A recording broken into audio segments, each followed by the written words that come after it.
தமிழ்நாட்டில் அறந்தாங்கிக்கு பக்கத்துல கம்பங்காடுங்கிற ஊர்.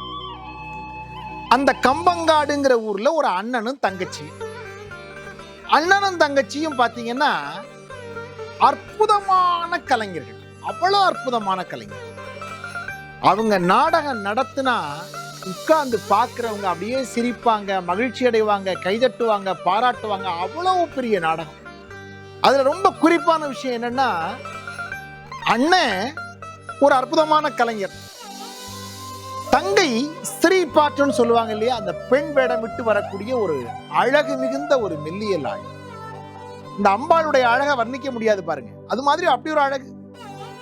அந்த அந்த அழகுல வந்து அவன் நாடகம் ஆடுற காட்சியை பார்க்கறதுக்கு மக்கள் கூட்டமா வந்து நிற்கும். அந்த கலைத்தன்மையோட வெளிப்படுத்தக்கூடிய அந்த உணர்வு பாவங்கள் இருக்கு பாருங்க. அதை பார்க்கும் போது மக்களுக்கெல்லாம் இந்த நாடகத்தை வச்சே ஆகணும்னு மக்கள் ஒவ்வொரு முறை கூப்பிடுவாங்க. அப்படிப்பட்ட அண்ணன் தங்கச்சி ரெண்டு பேரும் அவங்க ரொம்ப விரும்பி வழிபடக்கூடிய ஆலயம் சிவகங்கை மாவட்டத்துல தேவகோட்டைக்கு பக்கத்துல இரவுசேரி நாடு அப்படின்னு சொல்லப்படக்கூடிய இரவுசேரியை சுற்றி உள்ள 22 கிராமங்கள். இந்த 22 கிராமங்களை சூழ்ந்திருக்கக்கூடிய ஊர்களுக்கெல்லாம் பிரதானமான ஆலயமாக திகழக்கூடிய உசிலாவுடைய ஐயனார் அப்படின்னு சொல்லப்படக்கூடிய இந்த ஐயனார் கோயில்ல வந்து வழிபடக்கூடிய வழக்கம். அந்த கம்மங்காட்டுல பிறந்த அண்ணன் தங்கச்சி ரெண்டு பேர் சொன்னேன் பாத்தீங்களா, ரெண்டு பேருக்கும் நாம வணங்கக்கூடிய இந்த உசிலாவுடைய ஐயனார் கோயிலுக்கு இலவசமா நடத்தணும் நாடகத்தை அப்படின்னு ஒவ்வொரு ஆண்டு இங்க வந்து நடத்த வருவாங்க.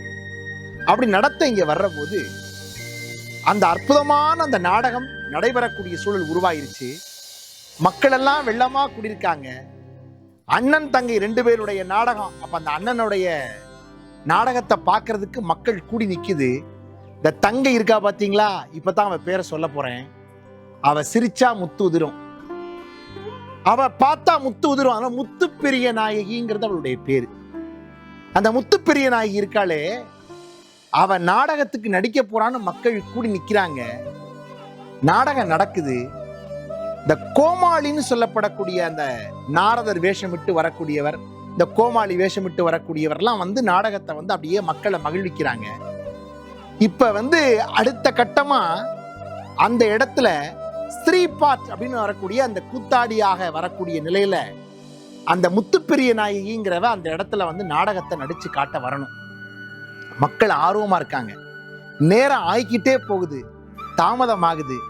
என்னடான்னு பார்த்தா அந்த பெண்மணி பக்கத்துல வந்தவ வந்து சேர நேரம் தாமதமாகுது அந்த ஊருக்குள்ளேயே.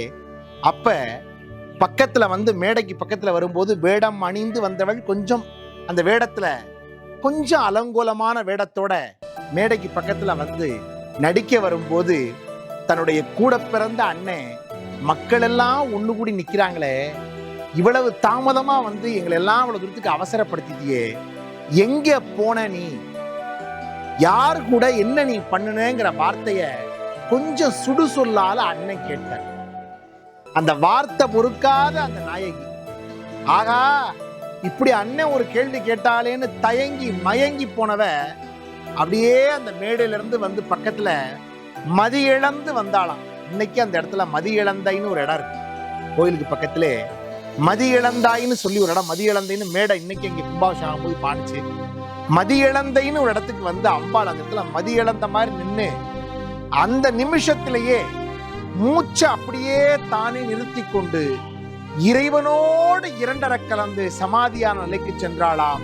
இன்றைக்கும் தமிழ்நாட்டில் ஒரு வார்த்தைக்காக தன் கற்பொழுக்கத்தினுடைய உணர்வை உலகத்திற்கு உணர்த்துவதற்காக ஒரு பெண் கலைஞராக திகழ்ந்த ஒரு அற்புதமான இந்த பெண்மணி நாடகக்கலை என்று சொல்லப்படக்கூடிய அந்த காலத்துல கூத்துன்னு சொல்லப்படக்கூடிய கூத்துல கூத்தாடி திரிந்து வாழ்நாளில் மக்களையெல்லாம் மகிழ்வித்தவள். தனக்கு ஒரு சுடுசொல் வந்துருச்சேன்னு சொன்னோன்ன தன்னுடைய ஆன்மாவை இறைவனோடு இரண்டர கலக்க செய்த ஒரு அற்புதமான ஒரு பெண் சித்தர் என்றால் அதுதான் தாழையூர் என்று சொல்லப்படக்கூடிய தாழம்பூவை தன் விருப்பத்தோடு ஏற்றுக்கொள்ளக்கூடிய அம்பிகையாக திகழக்கூடிய அற்புதமான நாயகி கூத்தாடி முத்து பெரிய நாயகி அம்பிகை அந்த இடத்திலேயே தன்னுடைய ஆன்மாவை இறைவனோடு இரண்டர கலந்து கொண்டு மரமாக சமைந்து போனாள். நடனமாடின அந்த காட்சியை பார்த்த மக்கள் எல்லோரும் ஆடிக்கொண்டிருந்த நிலையிலேயே அப்படியே இடது காலை கீழே குனிந்து வலது காலை சற்று உயர்த்தி ஆடிக்கொண்டிருந்த அந்த காட்சி எப்படி இருக்குமோ அதே போல தான் மரமாகி போனாள். இன்றைக்கும் அந்த அம்பாளின் உருவம் அந்த காஞ்சிர மரத்திலேயே இருக்கிறது என்றால், இந்த ஒரு கேள்வியை தன் அண்ணன் கேட்டு விட்டாரே, இது உணர்வற்ற நிலையில் என்னுடைய உடல் ஆக வேண்டும்.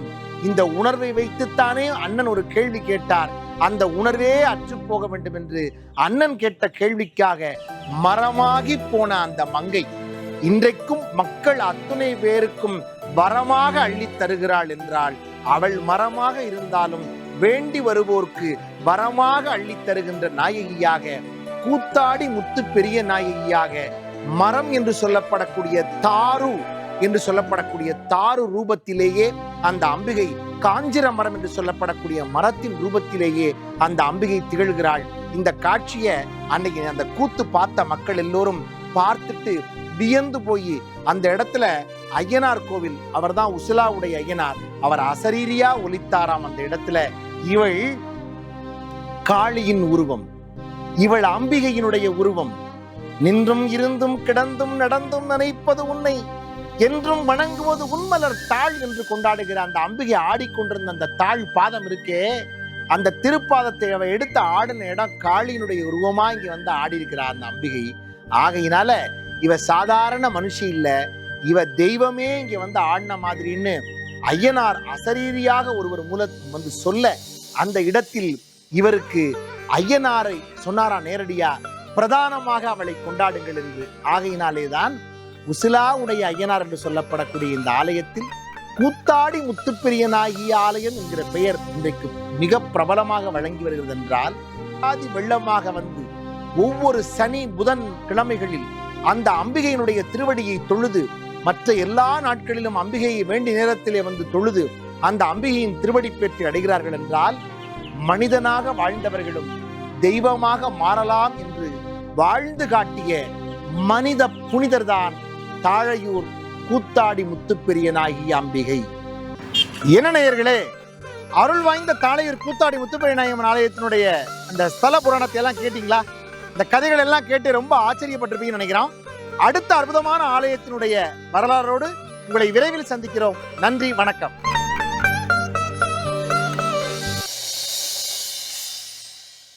உங்களுடைய குலதெய்வ கோயிலும் இடம்பெற கீழ்கண்ட வாட்ஸ்அப் எண்ணிற்கு தகவல் தெரிவிக்கவும்.